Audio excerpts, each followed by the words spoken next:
ఆంధ్రప్రదేశ్లో పరిస్థితి ఎందుకో కొంచెం ఎక్కడో తేడా కొడుతున్నట్టు కనపడుతోంది.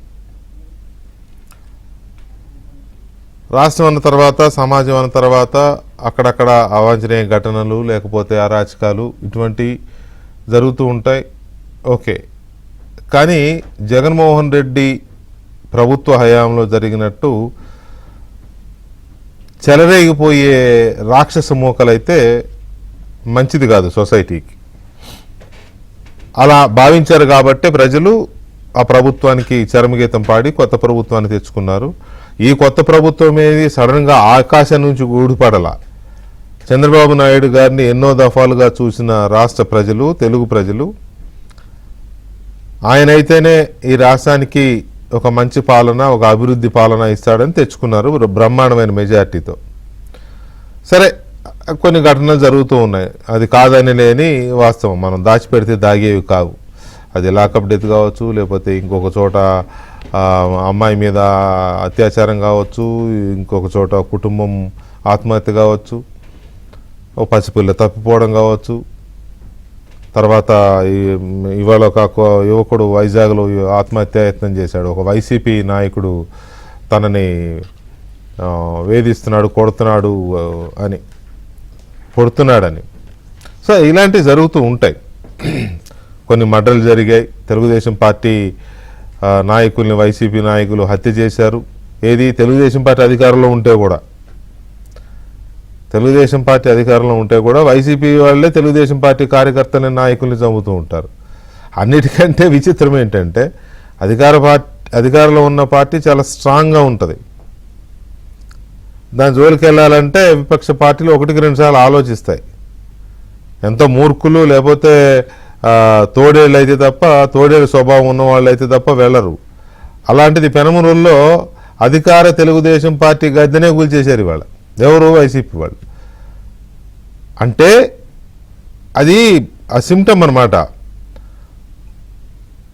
ఆకాశం కారు మబ్బులు కమ్ముకుంటాయి, కరెంటు ట్రాన్స్ఫార్మర్ వేలిపోతుంటాయి, మంటలు వస్తూ ఉంటాయి. అదేదో సినిమా మగధీర సినిమాలో ఉంటుంది కదా, ఆ టైప్లో మనకి కొన్ని సిమ్టమ్స్ వస్తూ ఉంటాయి. ఈ సిమ్టమ్ ఎందుకు నేను ఇది వాడాల్సి వస్తుందంటే, మళ్ళీ అరాచక శక్తులు అరాచకత్వాన్ని సృష్టించడానికి, ప్రజలపై విరుచుకుపడడానికి రెడీ అవుతుందేమో, ఆ శక్తులు రెడీ అవుతున్నాయేమో అనే ఒక అనుమానం కలుగుతోంది. ఇదేదో ఆషామాషిగా కలుగుతున్న అనుమానం కాదు. ఇప్పుడు నేను చెప్పిన జెండా గద్దెని కూల్చేసిన తీరు కానీ, లేకపోతే సాయి కృష్ణ కస్టోడియల్ డెత్ జరిగింది కదా, లాకప్ డెత్, దాని మీద వైఎస్ఆర్ కాంగ్రెస్ పార్టీ సడన్గా యూటర్న్ తీసుకుంది. మొన్నటిదాకానేమో అతను కాపు సామాజిక వర్గానికి సంబంధించిన యువకుడు, అతన్ని కావాలనే ఈ ప్రభుత్వంలో కొట్టి చంపారు అని చెప్పి ఒక ప్రయత్నం చేశారు రెచ్చగొట్టడానికి.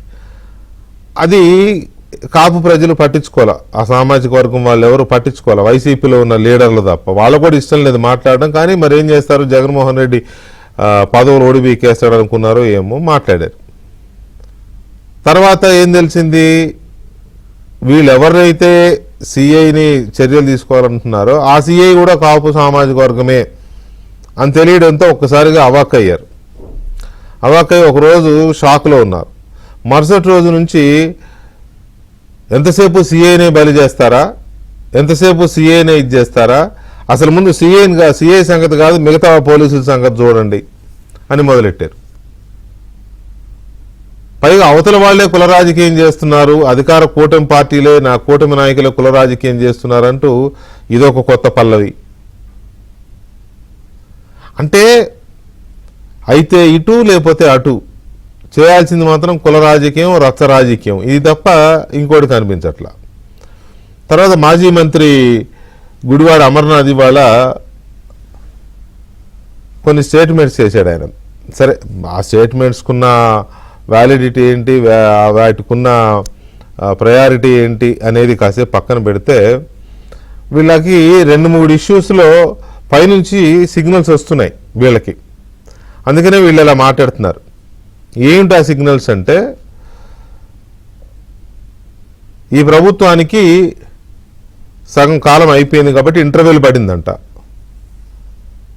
మరి ఇంటర్వెల్ని ఎందుకు ఇస్తారు సహజంగా అంటే, మూలశంక తీర్చుకోవడానికి ఇస్తారు, బయటికి వెళ్ళి రావడానికి. ఆయనకి ఇంటర్వెల్ ఎందుకు గుర్తొచ్చిందో నాకు తెలియదు, కానీ సెకండ్ హాఫ్ దద్దరిల్లిపోద్ది అన్నాడు.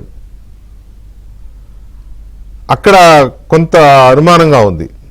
అంటే సెకండ్ హాఫ్ దద్దరిల్లిపోద్ది అంటే ఏం చేయాలనుకుంటున్నారు? కరెక్ట్గా ఆయన అనడము, అక్కడ పెనమలూరులోనేమో టీడీపీ పార్టీ జెండా గద్దెని కూల్చేయడము, ఇంకా కొన్ని జరగబోతున్నట్టుగా అనిపిస్తోంది. అంటే వీళ్ళకేమన్నా సూచనలు వచ్చాయా జగన్మోహన్ రెడ్డికి దగ్గర నుంచి? మొన్నేమో కాపుల ఆత్మీయ సమావేశం పెట్టి కూర్చుని అక్కడ కొన్ని చర్చలేవో చేశారు, ఏదో సంథింగ్ ఏదో చేయాలి మనం అని. ఇవాళేమో ఈయన ఇలా మాట్లాడుతున్నాడు. దద్దరిల్లేలాగా ఏం చేయాలనుకుంటున్నారు అనేది ఒక పాయింట్. రెండో పాయింట్, పవన్ కళ్యాణ్ మీద ఒక రకమైన మైండ్ గేమ్ స్టార్ట్ చేసింది వైసీపీ. ఏంటది అంటే, పవన్ కళ్యాణ్ కూటమి ప్రభుత్వంలో పవన్ కళ్యాణ్కున్న ప్రయారిటీ ఏంటి? పవన్ కళ్యాణ్ చంద్రబాబు చెప్పినట్టల్లా చేస్తున్నాడు, చంద్రబాబు చెప్పినట్టల్లా ఆడుతున్నాడు, ఆయన ప్రజల్ని పట్టించుకోవట్లేదు, ఆయన కాపుల్ని పట్టించుకోవట్లేదు. ఈ రకమైన ఒక మైండ్ గేమ్ స్టార్ట్ చేసినట్టు కనపడుతుంది.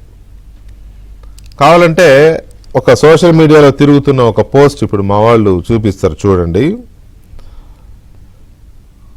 అది ఎలా ఉంటుందంటే, పవన్ కళ్యాణ్ ఇక గీసేసిన అగ్గిపుల్లంట. వైసీపీ వాళ్ళు ట్రోల్ చేస్తున్న ఇది ఇవాళ నుంచే, నిన్న ఈవినింగ్ నుంచి మొదలుపెట్టినట్టున్నారు. పవన్ కళ్యాణ్ ఇక గీసేసిన అగ్గిపుల్ల. పవన్ కళ్యాణ్ వ్యాఖ్యలకు అసలు స్పందించవద్దు, వైసీపీ క్యాడర్కు నిర్దిష్టమైన ఆదేశాలు. మరి స్పందించవద్దనే ఆదేశాలు ఇస్తే మరి ఇదేంటి కార్యక్రమం? ఎందుకు పవన్ కళ్యాణ్ని టార్గెట్ చేస్తూ సోషల్ మీడియాలో ట్రోల్ చేస్తున్నారు? ఇక దీంట్లో విశ్లేషణ కూడానంట. పవన్ కళ్యాణ్ కాపులలోనే పరపతి కోల్పోయాడంట. మీకు కావాల్సింది అదే కదా, మరి మీరెందుకు బాధపడుతున్నారు? కాపు ఓటు కోల్పోయిన పవన్ కళ్యాణ్ని చంద్రబాబే బయటికి గెంటేస్తాడంట. మరి గెంటేసేదాకా ఆగండి. ఒకవేళ నిజంగానే మీకు ఆ నమ్మకం ఉంటే, పవన్ కళ్యాణ్ ఒక గీసేసిన అగ్గిపుల్ల కాబట్టి ఎవరికి ఉపయోగపడు. వైసీపీ స్పందించడం ఆపేస్తే రాజకీయంగా అసలు పవన్ కళ్యాణ్ ఊసే ఉండదు. అసలు పవన్ కళ్యాణ్ అనే పేరు చెబితే కళ్ళ కూడా తడుపుకుంటున్నది ఎవరయ్యా అంటే వైసీపీయే. ఇప్పుడు వైసీపీ పవన్ కళ్యాణ్ విషయంలో టీడీపీ బాగానే ఉంది, జనసేన బాగానే ఉంది, బీజేపీ బాగానే ఉంది. వాళ్ళకి ఏమీ లేదు. అంతా వాళ్ళు ముగ్గురు పేరుకే 3 పార్టీలు కానీ ఒక పార్టీ లాగానే బతుకుతున్నారు వాళ్ళు. ఆ పేరు గుర్తొస్తే తడుపుకుంటుంది ఎవరు అంటే వీళ్ళే. ఆ ఊసే ఎద్దొద్దు, గీసేసిన అగ్గిపుల్ల అంటూనే ఈ పోస్ట్ తెగ తిరుగుతుంది రాత్రి నుంచి. అంటే ఒకటి తయారు చేసి ఇచ్చారు, తిప్పండి అని. వైసీపీ స్పందించడం ఆపేస్తే రాజకీయంగా అసలు ఊసు ఉండదంట. పవన్ కళ్యాణ్ కేల్ కథమంట. ఏది వైసీపీ స్పందించకపోతే పవన్ కళ్యాణ్ కేల్ కథమంట. మరి స్పందించకుండా మూసుకుని కూర్చుని ఉండొచ్చు కదా. ఎందుకు పవన్ కళ్యాణ్ని టార్గెట్ చేస్తున్నారు? వీళ్ళు టార్గెట్ చేయడమే కాదు, తెలంగాణలో ఉన్న వాళ్ళ మిత్రులతో కూడా టార్గెట్ చేపిస్తున్నారే. తెలంగాణలో వైసీపీ రోల్స్లో ఉన్న కొంతమందితో కూడా టార్గెట్ చేపించి మరీ ట్రోల్ చేస్తున్నారు. సో ఎందుకు పవన్ కళ్యాణ్తో మైండ్ గేమ్ ఆడుతున్నారా? లేక పవన్ కళ్యాణ్ అంటే భయపడి ఆ భయం నుంచి తమను తాము ఏమీ లేదు, లెగితే మనిషిని కాదు అన్నట్టుగా ఇంప్రెషన్ ఇచ్చుకోవడం కోసం ఈ రకమైన ప్రచారం చేసుకుంటున్నారా? తర్వాత కూటమి ప్రభుత్వం పాలన సెకండ్ హాఫ్లో దద్దరిల్లిపోద్దని గుడివాడ అమర్నాథ్ ఎందుకన్నాడు? ఏంటి దద్దరిల్లిపోవడం అంటే? అంటే కూటమి పాలన సెకండ్ హాఫ్లో వైసీపీకి దద్దరిల్లిపోద్దా? పాలన అలా ఉండబోతుందా, అందుకని వైసీపీ భయపడుతుందా, లేక వైసీపీయే దద్దరిల్లేలా చేస్తుందా స్టేట్ మొత్తాన్ని? మళ్ళీ అరాచక శక్తులు జడలు విప్పబోతున్నాయా? రప్పరప్పలు మొదలు పెట్టబోతున్నారా? ఏంటి వీటి అర్థం ఏంటి? కొంచెం కీలకంగానే కనబడుతుంది వీళ్ళ మాటలు, వీళ్ళ చేష్టలు. చర్చలో సీనియర్ జర్నలిస్ట్ సత్యమూర్తి గారు ఉన్నారు, అలాగే అమరావతి బహుజన జేఏసీ నాయకులు, అలాగే సామాజిక సంక్షేమ మండలి చైర్మన్ పోతుల బాలకోటయ్య గారు ఉన్నారు, అండ్ జనసేన అధికార ప్రతినిధి దాసరి కిరణ్ గారు, తెలుగుదేశం పార్టీ అధికార ప్రతినిధి బండారు వంశీకృష్ణ మనతో చర్చలో పాల్గొంటున్నారు. ముందుగా సత్యమూర్తి గారు, వీళ్ళు చెప్తున్న మాటలు, వీళ్ళ చేష్టలు చూస్తుంటే అలా అనిపించి ఈ డిబేట్ పెట్టడం అయింది ఇవాళ. ఏదో something they are planning to create some ruckus in the state. అది ఆ డౌట్ అయితే నాకు కూడా ఉందండి. ఎందుకు అంటే ఇప్పటి వరకు కొన్ని సాఫ్ట్ కుట్రలు చేశారు, ఇక నుంచి హార్డ్ కుట్రలు చేస్తారేమో అనేది ఒక డౌట్ అయితే ఉంది. గవర్నమెంట్ అయితే అప్రమత్తంగా ఉండాలి. ముఖ్యంగా పోలీస్ డిపార్ట్మెంటు ఇప్పటి వరకు కూడా అంటే కొన్ని పొలిటికల్ కేసులు అన్న ఉద్దేశంతో కొన్ని కేసుల జోలికి వెళ్ళట్లేదేమో అని నాకు అనిపిస్తూ ఉన్నది. ఇవి పొలిటికల్ కేసులు కాదు, ఇవి సోషల్ ఈక్వేషన్స్కి సంబంధించిన కేసులు కూడా. అంటే సామాజిక ఈ సమతుల్యతని దెబ్బతీసే కేసులుగా కూడా పోలీసులు చూసి ఇంకా స్ట్రింజెంట్ యాక్షన్ తీసుకోవాల్సిన అవసరం అయితే కనపడుతూ ఉన్నది. ఎందుకు అంటే పోలీసు డిపార్ట్మెంట్ మీదే డైరెక్ట్గా టార్గెట్ పెడుతూ ఉన్నారు. పోలీసు డిపార్ట్మెంట్ని టార్గెట్ చేస్తే తప్ప రాష్ట్రంలో శాంతి భద్రతలకి విఘాతం కల్పించటం సాధ్యం కాదు అన్న ఒక నిర్ణయానికి వచ్చినట్టుగా కనపడుతూ ఉన్నారు. మొదటి నుంచి కూడా పోలీసుల్ని బట్టలిప్పదీసి కొడతాము అన్న డైలాగులతోటే మొదలుపెట్టి దాన్ని కంటిన్యూ చేస్తూ ఉన్నారు. దాంతో పోలీసులు కూడా ఏంటి అంటే ఇది సోషల్ రెస్పాన్సిబిలిటీగా వాళ్ళు టేకప్ చేయాల్సిన అవసరం అయితే ఖచ్చితంగా ఉందండి. ఎందుకంటే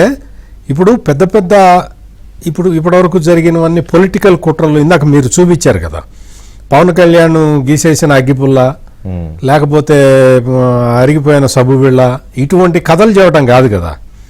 నువ్వు ధైర్యంగా పవన్ కళ్యాణ్ని ఎదుర్కొనే సాహసం చేయాలి. నువ్వు దొంగ దెబ్బలు కొట్టుకుంటూ తిరుగుతాను అంటే కుదిరే పని కాదు, రాజకీయాల్లో సాధ్యం కాదు. ఫేస్ చేయాలి. ఫేస్ చేయటం ఎట్లా అంటే దొంగ దెబ్బలు తీయటం, కాపు కులానికి పవన్ కళ్యాణ్ని పరిమితం చేస్తే మన పర్పస్ నెరవేరుతుంది అని చూసుకోవటం, ఇటువంటి క్యాలిక్యులేషన్స్ వేసుకోవటం, పవన్ కళ్యాణ్ని ఇరకాటంలో పెట్టాలి అని చూడటం, ఇటువంటివన్నీ కూడా రాజకీయం చెయ్యటం ఒకటి, శాంతి భద్రతలకి విఘాతం కల్పించటం ఒకటి.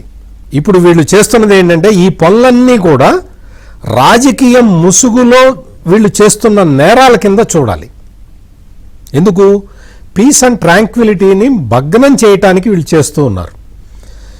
ఈ గుడివాడ అమర్నాథ్ అనే వ్యక్తి ఒక రాష్ట్ర హోంమంత్రిని పట్టుకొని అన్నన్ని మాటలు మాట్లాడటం అంటే నిజంగా కూడా వెంకటకృష్ణ గారు మామూలుగా ఇంకెవరన్నా కొంచెం ఆవేశపరుడు ఉంటే హోంమంత్రిని అన్నన్ని మాటలు అన్నందుకు ఈ పాటికి అరెస్ట్ చేసి ఉండేవాళ్ళు. వాళ్ళకి కావాల్సింది కూడా అదే. ఇప్పుడు అంటే ఏంటి, ఇప్పుడు మనం చూస్తున్నాం కదా, ఈ పిల్ల సాయి కేసు ఉంది, ఎన్కౌంటర్ లాకప్ డెత్ కేసు ఉంది. ఈ లాకప్ డెత్ కేసులో వాళ్ళు ముందరొచ్చి వాళ్లే కొన్ని విషయాలు బయటికి తీసుకొస్తారు. కులానికి ముడిపెట్టిందే వాళ్ళు కదా. ఇప్పుడు వచ్చి పేరుని నాని ఏమంటాడంటే కులానికి ముడిపెట్టి మాట్లాడుతున్నాడు చంద్రబాబు నాయుడు అంటాడు. అదేంటో అర్థం కాదు. అంటే వీళ్ళు చేసిన రాజకీయాన్ని పక్క వాళ్ళకి ఆపాదించడం అనమాట. అట్లా హోంమంత్రిని తిడితే అంటే మామూలుగా ఎక్కడ చూసినా కానీ శాంతి భద్రతలకు విఘాతం కలిగించడానికి ప్రయత్నం చేస్తూ ఉంటే ఈ వైఎస్ఆర్ కాంగ్రెస్ పార్టీ సక్సెస్ కావట్లా. అందుకని డైరెక్ట్గా హోంమంత్రిని టార్గెట్ చేసింది. హోంమంత్రిని టార్గెట్ చేసి హోంమంత్రి మీద విమర్శలు, వ్యక్తిగత విమర్శలు చేయడం ద్వారా ఏదన్నా యాక్షన్ తీసుకుంటే దాని మీద ఉద్యమం చేద్దామని ప్లాన్లు వేసుకున్నారు. అంటే ఇటువంటి అది కాల అగిపుల్ల వెలగట్ల, ముట్టే గడ్డివాము ఉంది, కిరసనాయలు ఉంది, కానీ అగిపుల్ల వెలగట్ల. అగిపుల్ల వెలిగించటానికి వాళ్ళు ఇంత ప్రయత్నం చేస్తూ ఉన్నారు.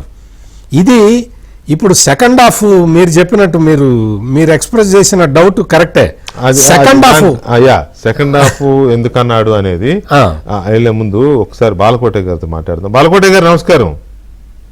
నమస్తే సార్. బాలకోటే గారు, ఈ లాకప్ డెత్ కేసులో వైసీపీ ఎందుకు యూటర్న్ తీసుకుంది? యూటర్న్ తీసుకుని దాన్ని ఇటు తిప్పే ప్రయత్నం చేసింది. అప్పుడు అధికార ప్రభుత్వం వైపే తిప్పే ప్రయత్నం చేస్తోంది.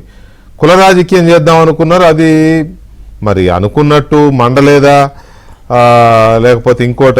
ఎందుకు అసలు వాళ్ళ యూటర్న్కి కారణం ఏంటి?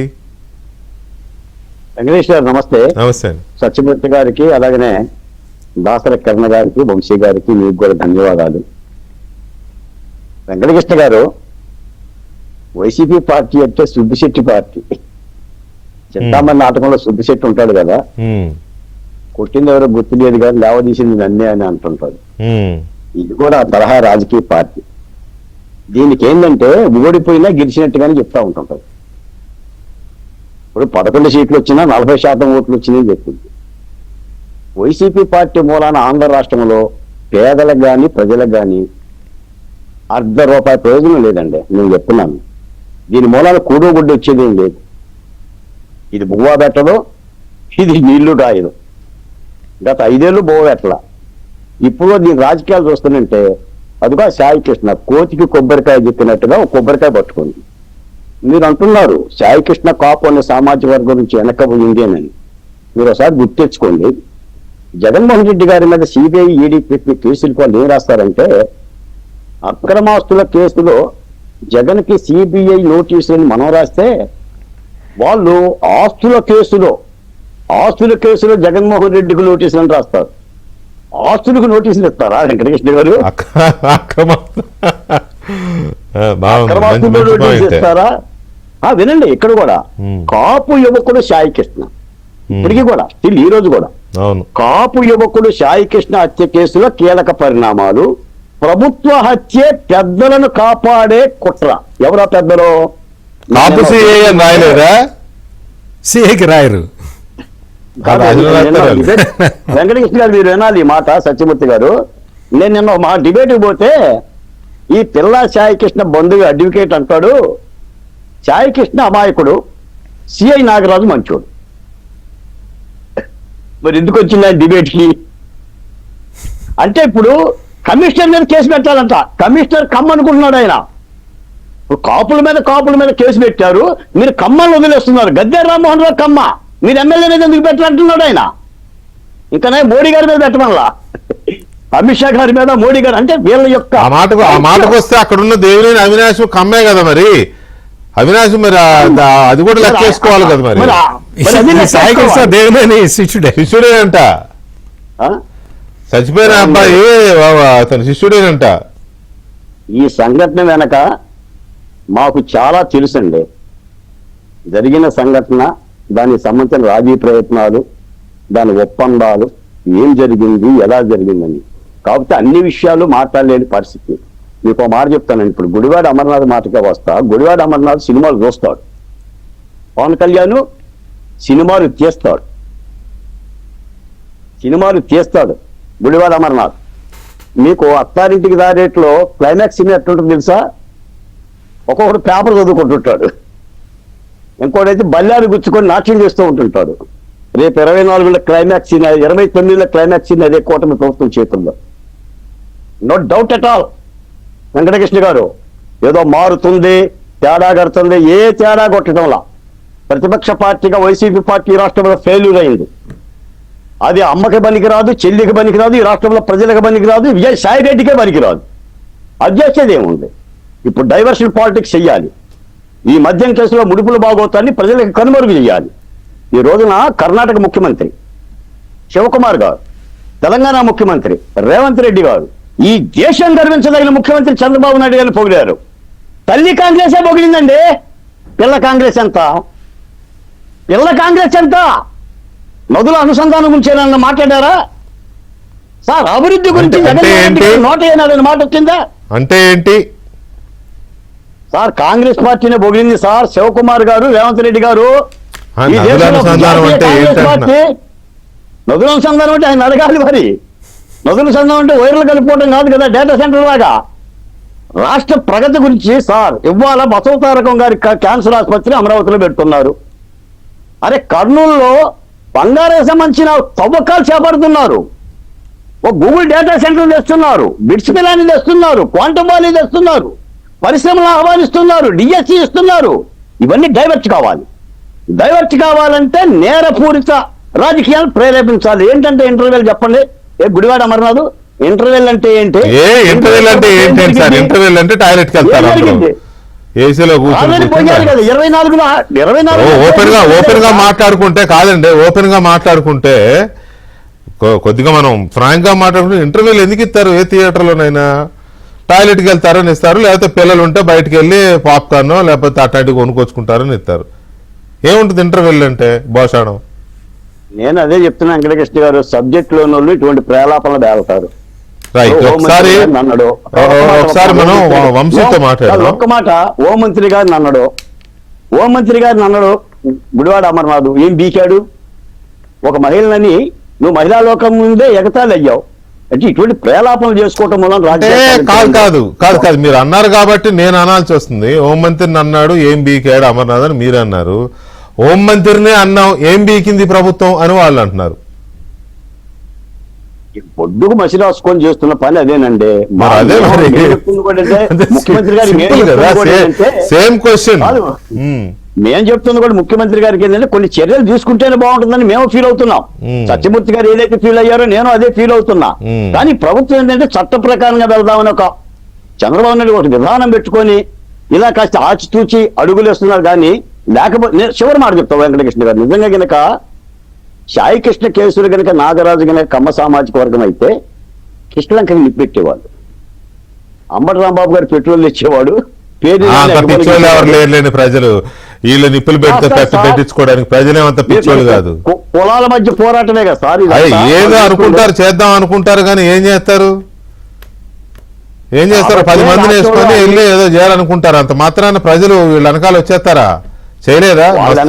వాళ్ళ వెనకాల వస్తే వచ్చే లెక్క అయితే అసలు ఆ ఓటమి ఎందుకు వస్తుంది? అదే కదా. ప్రజలకు ఆ విజ్ఞత ఉంది, ప్రజలకు ఆ భద్రత ఉంది, ప్రజలకు ఏం కావాలో ప్రజలకు తెలుసు. వీళ్ళు కులాల రంగును మార్చినంత మాత్రం కాదు. బాలకోటే గారు చంద్రబాబుని రాంబాబు గారు అన్నాడు కదా ఆ రోజు కారు ఎక్కుతా రమ్మనాడు అని ఏదో బూత్ పదం వాడాడు కదా. అదే ఏమైంది తర్వాత? ఏమైంది? గుంటూరులో కాదు ఎడంకాలు ఇడిదీశారు, పడక కుడికాలు ఇడిదీశారు. జోగి రమేష్ గారి ఇంటి దగ్గర ఏమైంది? నా కాలు బగలు తీశారని వీడియోలు చేసుకున్నాడు సార్. సో అందువల్ల అందులో సబ్జెక్ట్ ఉంటే జనం పిలవకుండానే వస్తారు. సబ్జెక్ట్ లేకపోతే ఎంత రమ్మన్నా రారు. దొంగ నాటకాలు ఆడాల్సిందే, కోడికత్తి నాటకాలు, గులకరాయి నాటకాలు, ఇట్లాంటి నాటకాలు ఆడాల్సిందే. ఎనీవే ఒక్కడ మాత్రం నిజం, చట్టం మాత్రం నిఠారుగా నిలబడగలిగి చట్టం అంటే ఏంటో కూడా రుచి చూపించాల్సిన అవసరం అయితే చట్టం అది అవసరం. మన ఇప్పుడు 4 days నుంచి ఆ విషయంలో మనం పోరాడుతున్నాం. వైసీపీ కంటే మనం వైసీపీ పోరాట్లా, వైసీపీ దాన్ని రాజకీయం చేయాలనుకుంటుంది. మనలాంటి ప్రజాస్వామికవాదులము లేకపోతే పౌర హక్కులు మాట్లాడుకునే వాళ్ళము ఈ విషయం మీద నిజాలు బయటికి రావాలని మనం కోరుకుంటున్నాం. వాళ్ళకి అది కాదు, ఇందులో మంటలు రాజేద్దాం అనుకుంటున్నారేమో, మంటలేమో లేకట్లా. సరే, ఎనీవే ఈ రాజకీయం మీద వైసీపీ ఏదో చేస్తోంది అనే అనుమానం మీద మనోళ్ళు వంశీ, కిరణ్ వీళ్ళు ఉన్నారు కదా, వాళ్ళతో కూడా మాట్లాడదాం. Vamsi, good evening. Good evening Venkatakrishna గారు.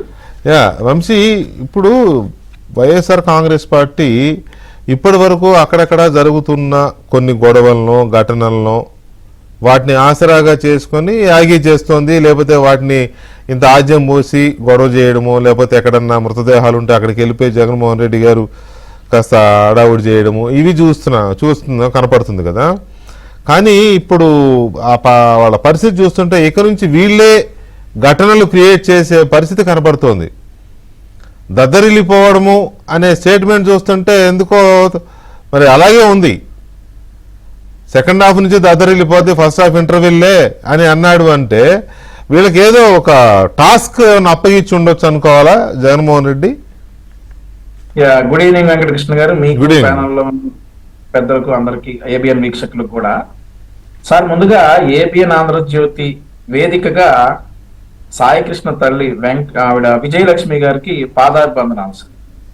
ఎందుకంటే జగన్మోహన్ రెడ్డి ఉచ్చులో పడకుండా, జగన్మోహన్ రెడ్డి చేస్తున్నటువంటి కుల కుతంత్రాలకు లొంగకుండా, డబ్బుకి లొంగకుండా ఆవిడ ట్రాన్స్పరెంట్ గా మాకు ప్రభుత్వం మీద నమ్మకం ఉంది, ప్రభుత్వం మాకు న్యాయం చేస్తుంది అనేటటువంటి నమ్మకం ఉంది అనేటటువంటి స్టేట్మెంట్ ఇచ్చి ఈరోజు రాష్ట్ర ప్రజలందరూ కూడా ప్రశాంతంగా ఉండటానికి ఆవిడ కారణమయ్యారు. ఆవిడ కొడుకు రౌడీ షీటర్ కావచ్చు, కేసులు ఉండొచ్చు, అది వేరే విషయం.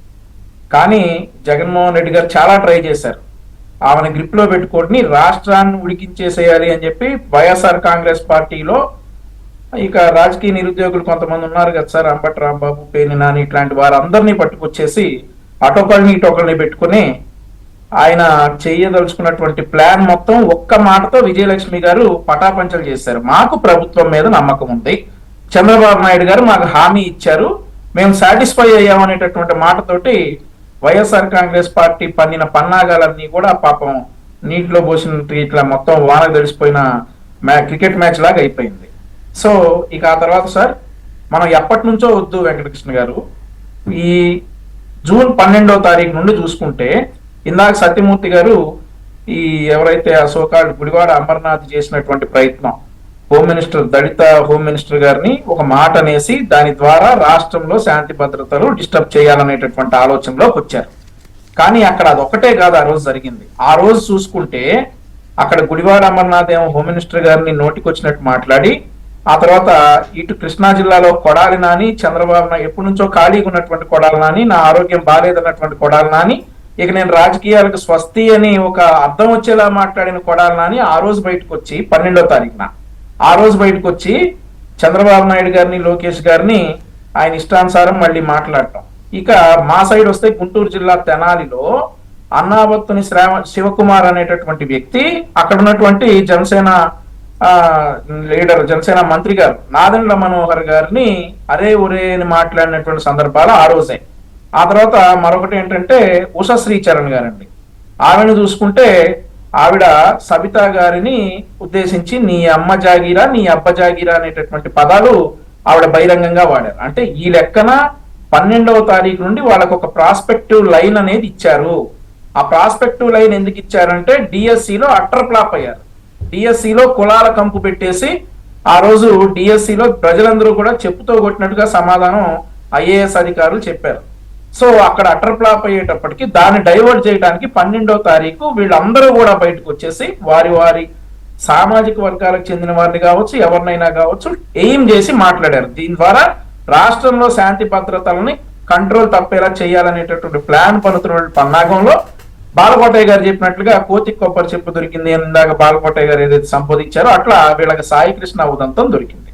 14వ తారీఖు నుంచి దీని మీదకి వచ్చారు. దీని మీదకి వచ్చిన తర్వాత చేసినటువంటి రచ్చ మనం అందరం కూడా చూసాం. అంబటి రాంబాబు ఎవరియో ఫోటోలు తీసుకొచ్చి ఆ సాయికృష్ణ డెడ్ బాడీ అని చెప్పేసి రాష్ట్రంలో అసలు అందరూ అసలు ఏం జరుగుతుంది, ఏపీలో ఇంత దారుణంగా ఉందా పరిస్థితి అని తెలిసే అని అనుకోవాలి అని చెప్పేసి చేసినటువంటి ప్రయత్నం బోల్తా కొట్టింది. ఆ తర్వాత జగన్మోహన్ రెడ్డి గారు రావటం, జగన్మోహన్ రెడ్డి గారు వాళ్ళ అమ్మగారి దగ్గరకు వచ్చి ఏయో పుచ్చగించడం, మాట్లాడటం. ఆవిడేమో ఫైనల్ గా ప్రెస్ మీట్ కి వచ్చే ముందు ఏంటి ఆ కుర్రాడి పేరు అని అడిగాడు. ఆ కుర్రాడి పేరు కూడా తెలియకుండా పరామర్శించాడు. ఇంకా ఎక్కడెక్కడ నుంచోవాలో ఏమిటో నుంచోవాలో కూడా సాక్షి రిపోర్టర్ చెప్తాడు. ఇట్లాంటివన్నీ చేసిన తర్వాత వారి పేరెంట్స్ చంద్రబాబు నాయుడు గారిని కలవటం, ఈ సమస్య అంతా కూడా రాష్ట్రంలో దీని అసలు పెనుదుమారం లేపుదాం అనుకున్నటువంటి సమస్యని చాలా ఈజీగా చంద్రబాబు నాయుడు గారు ఆ కుటుంబాన్ని పరామర్శించి మీకు నేను న్యాయం చేస్తాను, అసలు ఈ విషయంలో ఏం జరిగింది, ఎంతటి వారు ఉన్నా కానీ వదిలిపెట్టను అనేటటువంటి హామీతో వాళ్ళందరూ సాటిస్ఫై అయిన తర్వాత ఇక ఏం చేయాలో తెలియక మళ్ళీ ఇప్పుడు ఇంకొక ప్రాస్పెక్టివ్ మీదకి వచ్చారు సార్. మీరు చెప్పినట్లుగా ఇందాక ఈ లైన్ అంతా చూసుకుంటే ఇక ఈ రోజు గుడివాడ అమర్నాథ్ ఏమన్నాడు సార్, ఇంటర్వెల్ వచ్చింది ఇక తర్వాత ఎందుకు చూపిస్తా ఉన్నాడు. ఫస్ట్ హాఫ్ మొత్తం ఏమో ప్రతిపక్ష హోదా అడుక్కుంటా తిరిగారు, ఇక ఇంటర్వెల్ సెకండ్ హాఫ్ లో ఇంకేం అడుక్కుంటారు సార్, సెకండ్ హాఫ్ లో జనాలు రమ్మని అడుక్కుంటారు. వాళ్ళ పార్టీ మీటింగ్లకు కావచ్చు, వాళ్ళ పార్టీలో చేసేటటువంటి ప్రచారాలకు కావచ్చు, జనాలు రమ్మను లేదంటే కనీసం కార్యకర్తలైన రెండ్రా బాబు అని అడుక్కుంటారు. ఫస్ట్ హాఫ్ అంతా కూడా ప్రతిపక్ష హోదా అడుక్కుంటా బతికారు. ఇక సెకండ్ హాఫ్కి వచ్చారు. సో ఇట్లాంటి మాటలన్నీ కూడా అంబటి రాంబాబు గారు కూడా మాట్లాడతారు. ఇక ఇంకో విషయం సార్, ఈయన పేర్ని నాని గారు మాట్లాడుతూ ఉన్నారు నిన్న, కబడ్దార్ చంద్రబాబు అట. ఎందుకు సార్ కబడ్దారు? ఇప్పుడు కబడ్దార్ అనండి, ఎప్పుడు అనాలంటే మీరు చంద్రబాబు నాయుడు గారు తెచ్చిన దానికంటే కూడా ఒక కంపెనీ ఎక్కువ తీసుకొచ్చి కబడ్దార్ చంద్రబాబు నీకంటే కంపెనీ ఎక్కువ తీసుకొచ్చామనండి, ఒక ఉద్యోగం ఎక్కువ ఇచ్చి నీకంటే ఒక ఉద్యోగం ఎక్కువ అని చెప్పమనండి, ఓ రాజధాని కట్టి నీకంటే ముందు మేము రాజధాని కట్టామని చెప్పి కబడ్దార్ అనమనండి. కానీ ఈ రోజు రాష్ట్రాన్ని ఆయన డెవలప్ చేస్తా ఉంటే, రాష్ట్రం కోసం ఆయన అహర్నిశలా కష్టపడతా ఉంటే కబడ్దార్ చంద్రబాబు అని చెప్పేసి పేర్ని నాని లాంటి వ్యక్తులు అంటాం. సో ఇవన్నీ కూడా క్యాల్కులేట్ చేసుకుంటే అసలు అది కాదు, ఆల్రెడీ శుభం కార్డు వేసేసిన ప్రజలు శుభం కార్డు వేసేసిన పార్టీ ఇంటర్వ్యూల గురించి క్లైమాక్స్ గురించి మాట్లాడుతుంటే ఆశ్చర్యం లేదు. అడుక్కుంటా తిరిగారు, ప్రతిపక్ష హోదా అడుక్కుంటా తిరిగారు. ఇక సెకండ్ హాఫ్ లో ఏం అడుక్కుంటారో చూడాలి. రైట్. దాసరి కిరణ్ గారు good evening. Good evening sir. Kiran గారు, ఏంటి పవన్ కళ్యాణ్ అంట గీసేసిన అగ్గిపుల్లు అంట, నేను చెప్పాను కదా, ఇక మీరు చూసే ఉంటారు ఆ పోస్ట్, నాకు తెలిసి చూసారా? చూసాను సార్, చూసాను. అంటే దీన్ని ఎందుకు, అటు వీళ్ళు మైండ్ గేమా పవన్ కళ్యాణ్ గారి మీద, లేకపోతే ఏమన్నా కుట్ర ఇది? పవన్ కళ్యాణ్ పాపం వీళ్ళు పెట్టే పోస్టులు చూసి అయ్యో నిజమే నేను గీసేసిన అగ్గిపుల్లనే, లేకపోతే చంద్రబాబు నాయుడు నన్ను వాడుకుని వదిలేస్తున్నాడని ఆయనకు ఒక ఆలోచన క్రియేట్ అయ్యి కూటమిని వదిలేస్తాడని ఏమనుకుని వీళ్ళు చేస్తున్నారు, లేకపోతే పవన్ కళ్యాణ్ ని టార్గెట్ చేస్తూ ఒక టాస్క్ ఏమన్నా టేకప్ చేసిందా వైసీపీ? అందరికీ నమస్కారం అండి. నమస్తే అండి సార్. ఫస్ట్ నుంచి కూటమిని ఎలా విడదీయాలి, ఈ కూటమి పార్టీల్లో ఎట్లా చిచ్చు పెట్టాలి, అయితే పవన్ కళ్యాణ్ గారిని కొన్ని రోజులు టార్గెట్ చేస్తారు, కొన్ని రోజులు బీజేపీని టార్గెట్ చేస్తారు, కొన్ని రోజులు చంద్రబాబు నాయుడు గారిని టార్గెట్ చేస్తారు, లేదా లోకేష్ గారిని టార్గెట్ చేస్తారు.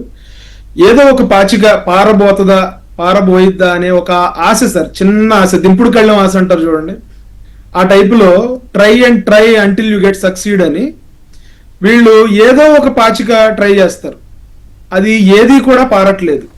జనసేన పార్టీని ఏదో సానుభూతి చూపిద్దామని, లేకపోతే జనసేన కార్యకర్తల మీద సానుభూతి చూపిద్దామని, మీరు సింగిల్ గా పోటీ చేయండి, లేకపోతే కూటమిలోంచి బయటకు రండి, లేకపోతే మీ నాయకుడు మిమ్మల్ని పట్టించుకోవట్లేదు, లేకపోతే మీకు అన్యాయం జరుగుతూ ఉంది, ఇట్లా మొసలి కన్నీరు. ఇప్పుడు మా మీద ప్రేమ ఎవరికి ఉండాలి సార్? మా పార్టీ నాయకుడికి ఉండాలి. వీళ్ళు దొంగ ప్రేమ, ముసలి కన్నీరు, ముసలి ప్రేమ మా మీద కారుస్తూ ఉంటారు. కొన్ని రోజులు అమిత్ షా గారిని తీసుకొచ్చి కూటమికి ఆయన బీజేపీ అన్యాయం చేయబోతా ఉంది, లేకపోతే కూటమి పట్ల ఇట్లా వాళ్ళ వైఖరి ఉంది అని చెప్పి ఆ యాంగిల్లో కొన్ని రోజులు నరుక్కొద్దామని ప్రయత్నం చేస్తారు కొంతమంది పెయిడ్ ఆర్టిస్టులను పెట్టుకుని. కానీ సార్, కూటమిలో ఉన్న గొప్పతనం ఏంటంటే అందరూ కూడా చాలా మెచ్యూర్డ్ గా ఆలోచిస్తా ఉన్నారు, చాలా హుందాగా ఆలోచిస్తా ఉన్నారు, ఎక్కడా కూడా కంట్రోల్ తప్పట్లేదు, లైన్ తప్పట్లేదు. దానికి కారణం ఏంటంటే పైన అధినాయకత్వం చాలా క్లారిటీగా ఉంది. చంద్రబాబు నాయుడు గారు కానీ, పవన్ కళ్యాణ్ గారు కానీ, లోకేష్ గారు కానీ, ఇటు మోదీ గారు కానీ, వీళ్ళందరూ కూడా ఒకరినొకరు పరస్పరం గౌరవించుకుంటూ పరస్పరం ఒక కలిసిమెలిసి ఒక కుటుంబం లాగా వాళ్ళు వెళ్లే ప్రయత్నం చేస్తా ఉన్నారు. కాబట్టి వీళ్ళు కింద లెవెల్లో ఏం చేసినా కూడా వీళ్ళ పాచికలు పారట్ల.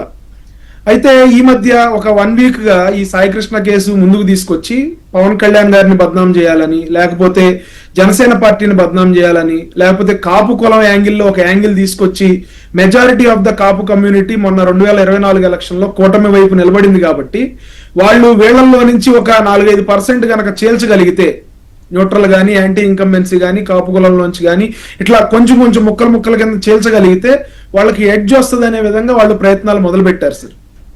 ఆ ప్రయత్నాల్లో భాగంగానే ఫస్ట్ ఆఫ్ ఆల్ అసలు కాపు యువకుడు అని మొదలుపెట్టారు. కాపు యువకుడు అని మొదలుపెట్టి తర్వాత జనసేన పార్టీ కార్యకర్త దాకా వచ్చారు. కాపు కులం ఎప్పుడైతే కాపు యువకుడు అని మొదలుపెట్టారో వైఎస్ఆర్సీపీలో కాపు సీఎం అభ్యర్థిగా కాపు కులస్తుడు రావాలని చెప్పి ఒక సపరేట్ ఒక నరేషన్ వచ్చింది సార్. ఇది మొదటికే ప్రమాదం లాగా ఉంది, నా పదవికే ఎసరు వచ్చేలాగా ఉంది, నేనేదో పవన్ కళ్యాణ్ గారిని ఇబ్బంది పెడదాం అనుకున్నాను, లేకపోతే జనసేనని ఇబ్బంది పెడదాం అనుకున్నాను, కాపు కులాన్ని పొలరైజ్ చేద్దాం అనుకున్నాను అని ఏదైతే కుట్ర పన్నాడో అది మొత్తానికి అతని సీటుకే చినిగిపోయే పరిస్థితి వచ్చింది. కాబట్టి ఇప్పుడు దాన్ని మళ్ళీ కొంతమంది చేత, వైఎస్ఆర్సీపీ వాళ్ళ చేత, జనసేన కార్యకర్త చనిపోతే జనసేన పార్టీ అధినాయకుడు పట్టించుకోవట్లేదు అనే యాంగిల్లో తీసుకొచ్చారు సార్.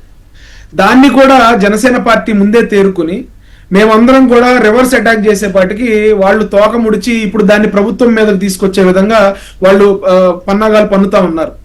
ఇక్కడ అందరం కూడా అభినందించదగ్గ విషయం ఏంటంటే సార్, పవన్ కళ్యాణ్ గారి మీద దాడి జరగబోతా ఉందని చెప్పి గ్రహించిన ముఖ్యమంత్రి గారు వాళ్ళందరినీ కూడా, తెలుగుదేశం పార్టీ నాయకుల్ని కార్యకర్తలను కూడా అలర్ట్ చేశారు. మన కూటమి ప్రభుత్వంలో ఎవరి మీద అటాక్ జరిగినా మనందరం కూడా మూకుమ్మడిగా దాన్ని రివర్స్ అటాక్ చేయాలి, మనందరం ఒకరికొకళ్ళు అండగా నిలబడాలని చెప్పి గౌరవ ముఖ్యమంత్రి గారు ఎప్పుడైతే ఆయన ఇన్స్ట్రక్షన్ ఇచ్చారో వీళ్ళకి ఏం చేయాలో పాలుపోని పరిస్థితి. వీళ్ళు సెకండ్ హాఫ్ చాలా గట్టిగా ప్రయత్నం చేద్దామని చెప్పి కలలుగంటా ఉన్నారు. అందులో భాగంగానే ఇందాక వంశీ గారు చెప్పినట్టు వాళ్ళ లాంగ్వేజ్ మారింది సార్, లాంగ్వేజ్ మారింది, బాడీ లాంగ్వేజ్ మారింది.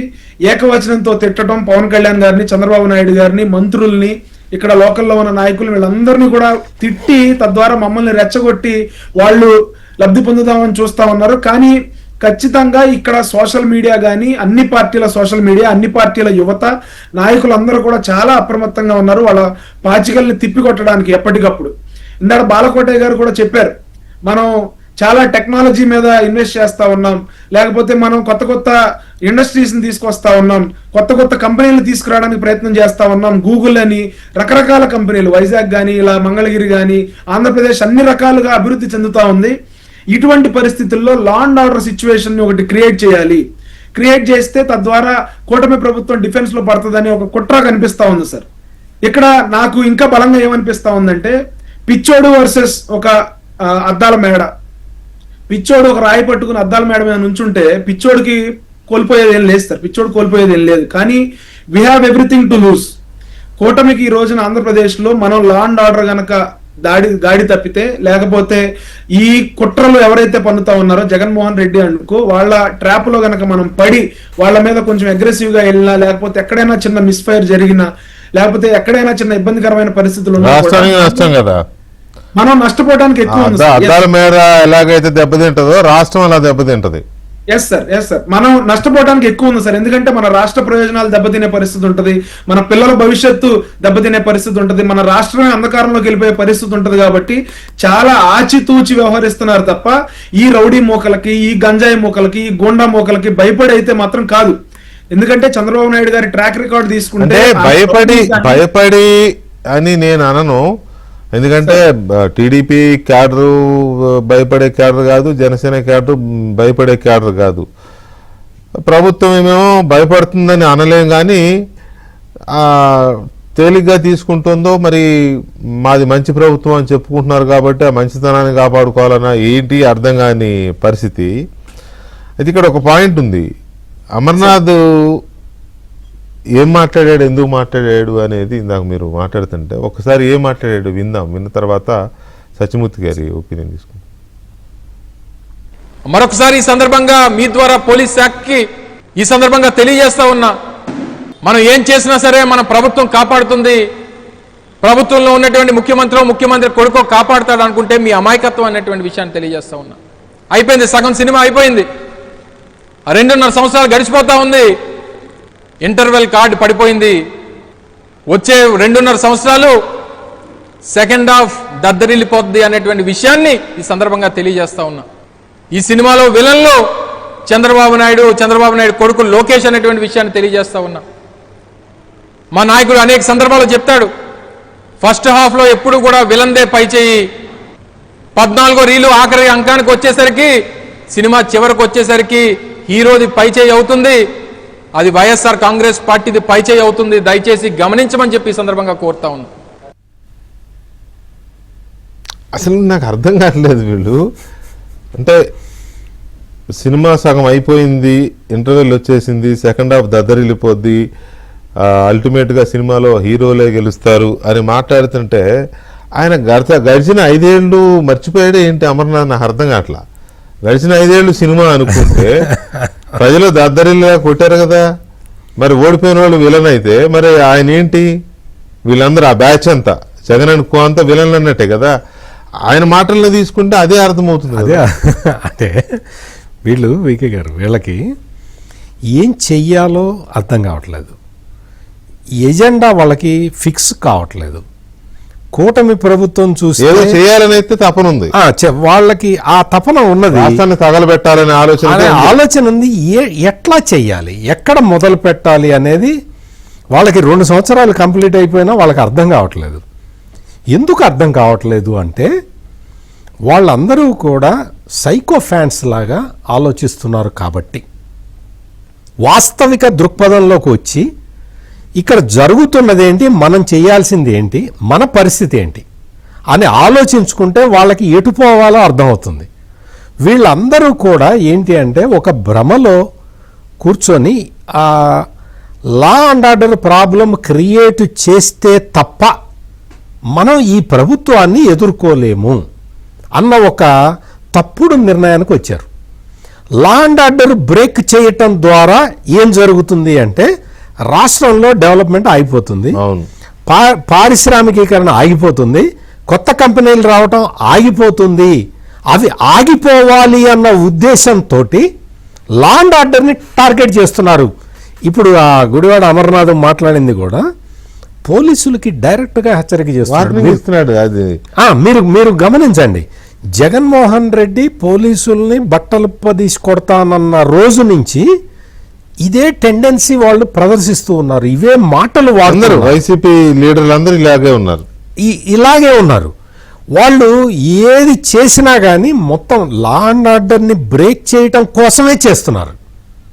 వాళ్ళు మాట్లాడే ప్రతి మాట కూడా లా అండ్ ఆర్డర్ని బ్రేక్ చేసే ఉద్దేశంతో మాట్లాడుతూ ఉన్నారు ఇక్కడ. అందుకనే ఈ గవర్నమెంట్ చాలా అంటే చాలా ఇందాక బాలకోటయ్య గారు కూడా అన్నారు, కొంచెం కార్యకర్తలు కూడా ఏంటి స్పందించరేంటి అని అడుగుతున్నారు.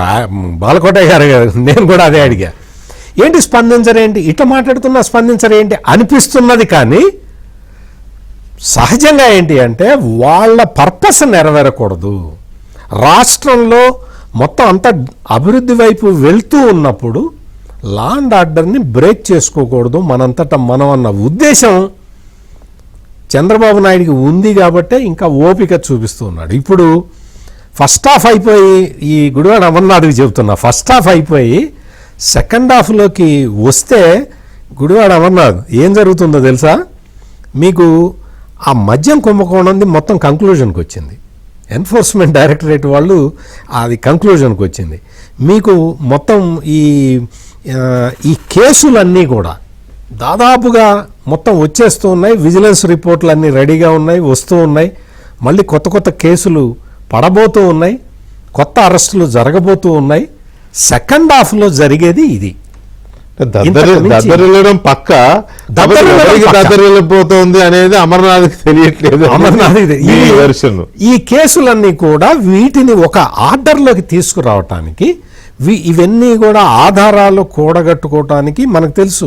ఇప్పుడు ఈ మద్యం కుంభకోణం బయటికి రావటానికే 1.5 years పట్టింది. అవును, అంటే సశాస్త్రీయంగా ఆధారాలు సేకరించి ముందరికి వెళ్ళాలి కాబట్టి ఇంత జాప్యం జరుగుతూ ఉన్నది. కానీ ఒక్కసారి ఇప్పుడు ఈ మద్యం కుంభకోణం ఒక్కటి చాలు, ఈ జగన్మోహన్ రెడ్డి మొత్తం ఎట్లా ఉంది, ఆయన పేషి మొత్తం ఇందులో ఇన్వాల్వ్ అయి ఉన్నది కదా.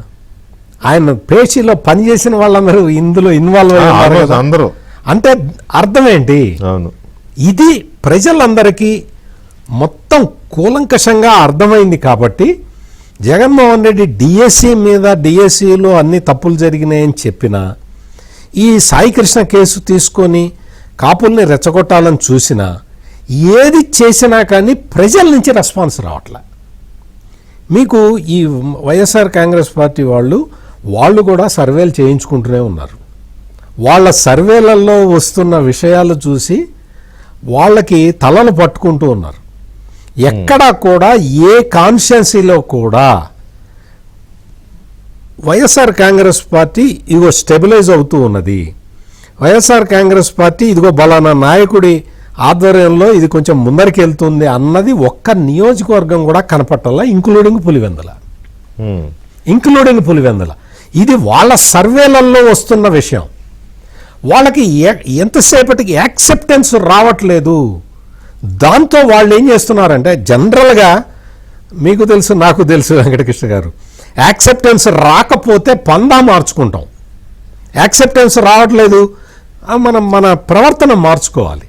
కానీ వీళ్ళు ఏం చేస్తున్నారు అంటే ఆ ప్రవర్తనని మరింత రిజిడ్గా చేసుకుంటూ ఉన్నారు. దెబ్బతిన్న ఏ యాటిట్యూడ్తోనైతే, ఎక్కడ ఏ యాటిట్యూడ్తో అయితే దెబ్బతిన్నారో అది దాన్ని కంటిన్యూ చేసుకుంటున్నారు, దాన్ని అగ్రెసివ్గా తీసుకెళ్తూ ఉన్నారు. అయితే ఇక్కడ నా పాయింట్ ఏంటంటే, మీరు అన్న పాయింట్ కరెక్ట్, నా డిబేట్ ఉద్దేశం కూడా అదే. వాళ్ళు నేను నా ఫస్ట్ లైనే ఏపీలో అరాచక శక్తులు మళ్ళీ జడలు విప్పుతున్నాయా అని. అంటే గత హయాంలో ఉన్న ఆ యాటిట్యూడ్ మళ్ళీ ఒకసారి స్టార్ట్ చేయబోతున్నారా అనేది పాయింట్. ఇక్కడ ఈ పాయింట్లో దానివల్ల ప్రజలు దాన్ని రిసీవ్ చేసుకోరు. ఆల్రెడీ ఒకసారి తిప్పికొట్టారు, మళ్ళీ తిప్పికొడతారు అలాంటి యాటిట్యూడ్ ఉంటే. కానీ బాలకోటయ్య గారు, ప్రజలు తిప్పికొట్టినా రాష్ట్రానికైతే నష్టం జరుగుతుంది కదా ఇలాంటి శక్తుల వల్ల. ఈ విషయంలో ఏం చేయాల్సిన అవసరం ఉంది ప్రభుత్వం అనేది బాలకోటయ్య గారు, ప్రభుత్వము కొంచెము సరే మంచి ప్రభుత్వం కాబట్టి వాళ్ళలాగా చేయాలని నేను అనను, కానీ కొంచెం విజిలెన్స్ పెంచుకుంటే బెటర్ ఏమో, ఇంకా మోర్ విజిలెంట్గా ఉంటే బెటర్ ఏమో. ఎందుకంటే వీళ్ళ మాటలు చూస్తుంటే, ఇప్పుడు ఇందాక మీరు మాట్లాడిపోయారు కదా ఆయన అమర్నాథ్ విషయంలో, ఇటువంటి విషయాలు ఒకటి రెండు కాదు, ఈ వారం రోజుల్లోనే మనం 4-5 చూసాం. వాళ్ళ మాటలు కానీ వాళ్ళ చేష్టలు కానీ ఏదో చేయాలనుకుంటున్నారు. సరే అవి సక్సెస్ కాలేదు, కానీ ముందు ఇంకో చేస్తారు, ఏదో ఒకటి తగులుతుంది. 10 రాళ్ళు వేసినప్పుడు ఒక రాయి తగలదా? అదో ఆ ప్రమాదం ఉందేమో అనిపిస్తుంది కదా. మీ ఒపీనియన్ ఏంటి దీని మీద? వెంకటకృష్ణ గారు, సార్ ఇప్పుడు చాలా సంవత్సరాలుగా జర్నలిజం చేస్తున్నామంటేనే రాజనీతి శాస్త్రజ్ఞం కూడా మీకు తెలుసు అని నేను అనుకుంటా. మీకు మాట చెప్తాను ఈ సందర్భంగా, ఖచ్చితంగా చెప్తున్నా. ప్రభుత్వ ఉద్దేశాన్ని, ధర్మనీతిని, ఏ ఆటకైనా 2 పద్ధతులు ఉంటాయి. ఒకటి డిఫెన్స్, 2 ఎఫెన్స్. ఓటమి ప్రభుత్వం డిఫెన్స్ ఆడుతూ ఎఫెన్స్ ఆడుతుంది ఆట. వైసీపీ పార్టీ ఎఫెన్సే ఆడుతుంది. వాళ్ళ పాకిస్తాన్ టీం ఆత్రం ఎక్కువ, బ్యాట్ పట్టుకోగానే అవుట్ అవటం కూడా చూసుకోరు. అది ఏ బాలు, ఫాస్ట్ బాలా, స్పిన్నా, లెగ్ బాలా, నో బాలా కూడా తెలియదు. కానీ కూటమి ప్రభుత్వం, ఇది ప్రభుత్వం అంటే మీరు నేను ఆవేశపడినంత విధంగా ప్రభుత్వం ఆవేశపడదు. నేను మాట చెప్పాను ఈ సందర్భంలో. చిత్తూరు జిల్లాలో పెద్దిరెడ్డి రామచంద్రారెడ్డి కొడుకుని అరెస్ట్ చేయటం అంటే గర్స్ ఉండాలి అని అన్నారు. అంటే పెద్దిరెడ్డి రామచంద్రారెడ్డి అక్కడ Pushpa, not a flower, fire. ఆయన కొడుకుని అరెస్ట్ చేస్తారని అన్నారు చాలా మంది. అరెస్ట్ చేసి రాజమండ్రి జైల్లో పెడితే పెద్దిరెడ్డి రామచంద్రారెడ్డి లుంగి కట్టుకొని జైలు గోడలకి నిలబడ్డాడు. ధనుంజయ రెడ్డిని అరెస్ట్ చేశారు, కృష్ణమోహన్ రెడ్డిని అరెస్ట్ చేశారు, విజయసాయి రెడ్డి సైలెంట్ అయిపోయాడు. మీరు చూడండి ఒక్కసారి చక్రవాకం, ఈ గొలుసుల పరంపర. అందుకని చట్టానికి చేతుల వారు ఎంతటి వారినైనా సరే కూర్చోబెడుతుంది. ఈ సందర్భంగా మాట నేను పవన్ కళ్యాణ్ గారిని పొగడాలి, పొగడకపోతే అది ధర్మం కాదు. ఎందుకంటే ఎంత నిజాయితీగా ఆయన కళ్ళల్లో ఏది కనిపిస్తుందో మనసులో అదే కనిపిస్తుంది, మనసులో ఏది కనిపిస్తుందో కళ్ళల్లో అదే వస్తుంది. ఎందుకంటే మొట్టమొదటి సాయికృష్ణ యొక్క మరణాన్ని రాధారంగా మిత్రమండలికి చుట్టాలనుకున్నారు, వాళ్ళ మేనమామను అడ్డం పెట్టుకొని. 2 జనసేన కార్యకర్తలు చుట్టాలనుకున్నారు. 3 కాపు సామాజిక వర్గాన్ని చుట్టాలనుకున్నారు. కానీ పవన్ కళ్యాణ్ గారు నిబద్ధత కలిగిన నాయకులుగా ఏ కుల చట్టానికి లోను కాకుండా ఒక రౌడీ షీటర్కి మద్దతు బలకమంటారా? మీరు మాట్లాడరా? మీరు ఎమ్మెల్యేలే కదా, మీరు ఎంపీలే కదా అని చెప్పేసి అని నిబద్ధత కలిగిన ఒక నాయకుల్లాగా ఎప్పుడైతే పవన్ కళ్యాణ్ గారు, మీకు ఒక మాట కూడా గుర్తించుకోండి, వైసీపీ పార్టీ అధికారంలోకి వచ్చినా సరే తొక్కి నారదీస్తామన్నాడు. అంటే అంత గడుచున్న మగాడిలా మాట్లాడతాడు ఆయన. ఆయన హృదయంలో ఏదుందో అదే మాట్లాడతాడు తప్ప ఇలా జగన్మోహన్ రెడ్డి గారి లాగా ప్రేరేపించడు, ఎక్కడ ప్రేరేపించడండి. అందుకని ఆట ఒక్కొక్కసారి వాళ్ళు మాట్లాడుతున్నప్పుడు ఇది ఇబ్బంది కలుగు చేస్తుంది. నేనే చెప్తుంటా మీకు, శాంతి భద్రతలు లేని చోట అభివృద్ధి జరగదు, అభివృద్ధి లేని చోట శాంతి భద్రతలు ఉండవు, అభివృద్ధి లేని చోట శాంతి భద్రతలు ఉండవు అని. నిజంగా ఈ రాష్ట్రంలో అభివృద్ధిని ఆటంకపరచాలి, అభివృద్ధి ప్రజలకు కల్పించకూడదు, అల్లర్లు కల్పించాలి. అది జగన్మోహన్ రెడ్డి గారి వ్యూహం. ఈ వ్యూహం ప్రభుత్వానికి అర్థమవుతుంది. చంద్రబాబు నాయుడు గారు ఎప్పుడైతే సాయికృష్ణ తల్లిని పరామర్శించాడో నో సీన్ అంటే వైసీపీకి అంబటరాంబాబు గారు నోటు పడిపోయింది. ఇంకేం మాట్లాడతాడు? జగన్మోహన్ రెడ్డి గారు వెళ్ళే పరిస్థితి ఏం లేదు. పుంకాను పుంకలుగా సాయికృష్ణ హిస్టరీ వస్తుంది, క్రైమ్ హిస్టరీ. ఏం మాట్లాడతారు? అతనికి మద్దతు పలుకుతున్నారు సిఐ నాగరాజుకి. కులానికి చుట్టే పరిస్థితి లేదు. ఈ రోజున సెకండ్ హాఫ్ అయిపోయింది, ఇంటర్వెల్ అయిపోయింది. మీకు చూపించారు 24లో ఆ సినిమాని చూపించారు. అత్తారింటికి దారేళ్ళ శుభం కారు పడింది. విక్రమార్కుడుల క్లైమాక్స్ చూపించారండి రైల్వే స్టేషన్ లో రవితేజ కొట్టిన దెబ్బలో. అది కదా 24లో. రేపు ఉంటుంది సీను. ఒకసారి తన్నులు తిన్నాడు, మళ్ళీ తన్నులు తింటమే, సుబ్సెట్ లాగా మాట్లాడుకోవటమే. No doubt at all.